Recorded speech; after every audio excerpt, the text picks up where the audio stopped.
is no debate about it. We are busy, especially moms. We're juggling a lot. And what often gets put off or skipped are workouts.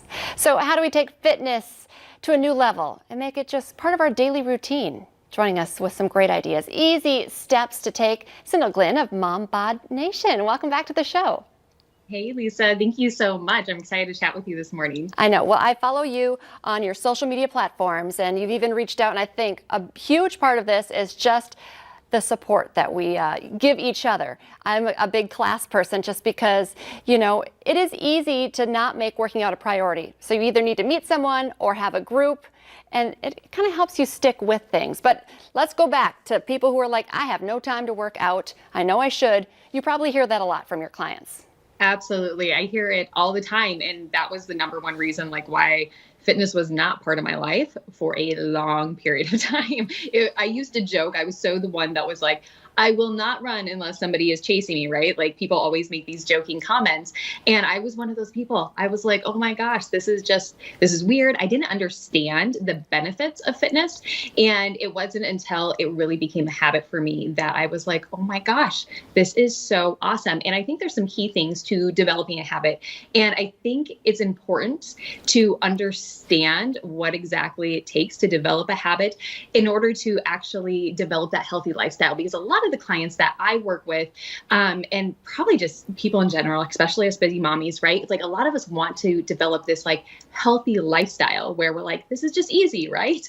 I know that was my goal when I first started working out. I was like, I just want to be that mom that like gets up, does her workout, and goes on about her day, right? Has this healthy lifestyle that I don't even have to think about. It's just automatic. And that's what a habit is, right? Like, a habit is that thing that we do every day that we don't even have to think about. It's just automatic. Like, for a lot of us, it's that cup of coffee in the morning. It's just automatic that you wake up, you have your cup of coffee, and it's just a no-brainer. And I think I can speak for a lot of mamas and parents in general.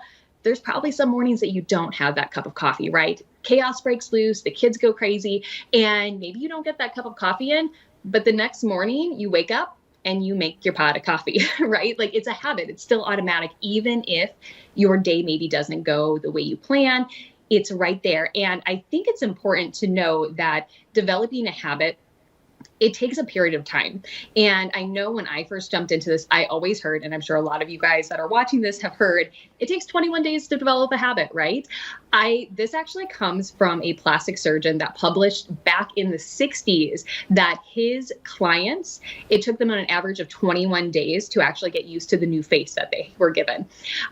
So this statement, right, this little thing has like just kind of been ongoing, that it takes 21 days to build a habit. And I think it's important to actually know that a recent study done over in the United Kingdom by a psychologist found that on average, it actually takes 66 days. And I hope that gives your viewers at home some little bit of grace, because if you've ever jumped into something and you're like, oh, but I did that for 3 weeks and it didn't stick, give yourself some grace. It might take a little bit longer for you to develop that habit. So the average is 66 days. And I think knowing that helps you get a little bit better at setting yourself up for success and actually developing a habit. Because I know for me, it took a lot longer than 21 days. It actually wasn't until I jumped into a 13-week program that I had this almost like magical shift, you guys, where it was like in week 9, I all of a sudden woke up one morning and was like, I am so excited to do this. And I was doing a tough program up until that point. And I had been doing fitness for a while when I took on this program.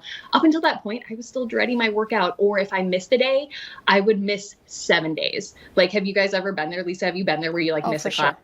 For sure. You don't want to dread your workout, but Right? that goes into one of your main points. You said you really need to pick the right type of fitness, right? And then maybe you won't dread it as much. Absolutely. You don't want to dread your workout, but you also don't want to be to the point where, like, if you miss a day, you're going to miss 7 days, right? Mm-hmm. You want that habit. So I know I had this like magical shift, and that's like what I want to talk to you, the points that really helped me. First off, it is picking the right type of fitness. It's picking something that's maybe challenging for you, but one that's actually doable, right? You don't want to be like absolutely dreading it, but you want to be excited about knowing where to go and have a plan in place. So if you do maybe miss a day, you have a plan in place to jump back in and get back and restart. And support and community, like you were saying, Lisa, is so key and important, because it's really nice to be able to say, hey, I have to do this and I'm not looking forward to it. And having somebody else that can relate to that to go, hey, I know how you feel. Let's do this together. That support and community is so, so important. But what I noticed when I had this like magical shift, I will call it, in this 9th week in this 13-ish week program, where I was like, I don't even know what happened.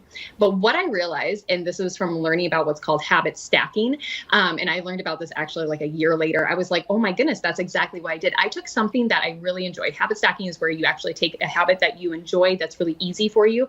Let's say maybe that cup of coffee in the morning, and then you pair it with something that you're wanting to develop, where you're like, maybe I don't enjoy this, in this case, fitness. So for me, I actually use my pre-workout, which mostly because I'm not a big coffee drinker. I really love this pre-workout that I really enjoy. So for me, I was using it every single time before I work out. If I did not do my workout, I didn't get to have this. And so it all of a sudden, around that 66-day mark, it was like easy. It clicked. All of a sudden, it really worked. So if maybe for somebody else, that means if I do my workout, I'm going to pair getting to have that cup of coffee right after my workout or after I take a shower or whatever. It's pairing together something that you really enjoy with that thing that you're wanting to develop.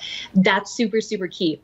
And I see you have up on here kind of the emotional cycle of change. And this is something that I talk about in my boot camp groups and with my clients is, getting them that support and community, but also talking to them about what their goals are and setting them up for success and knowing what to prepare for. So say you pair together and you make pick this habit, right? This habit that you want to stack together. But it's also really important to understand anytime you jump into a change, you go through this emotional cycle of change, which is what you see here on this graph. So you see this like nice bell curve, you guys. And there's 5 different stages that we go through when we are trying to develop a habit. And in this case, fitness, let's face it, you guys, if you are totally new to fitness, those first few weeks can be rough, right? Like they're just not really fun. And I will say when you're going through this change on this bell-shaped curve, you start out at stage 1. And stage 1 is what's called uninformed optimism. This is where you're really excited, right? You see that goal at the end and you're like, I can get there. I'm so excited to complete this program. Maybe you know somebody that went through, maybe they were training for a marathon and you're really excited that you're going to get to that finish line or whatever it is. You can see the end and you're super excited. Sindel, you make me so excited to work out, but we are running out of time. We need to have you on. You could fill the whole show just to inspire us.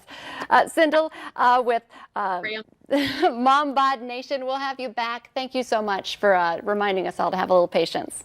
We'll be right back.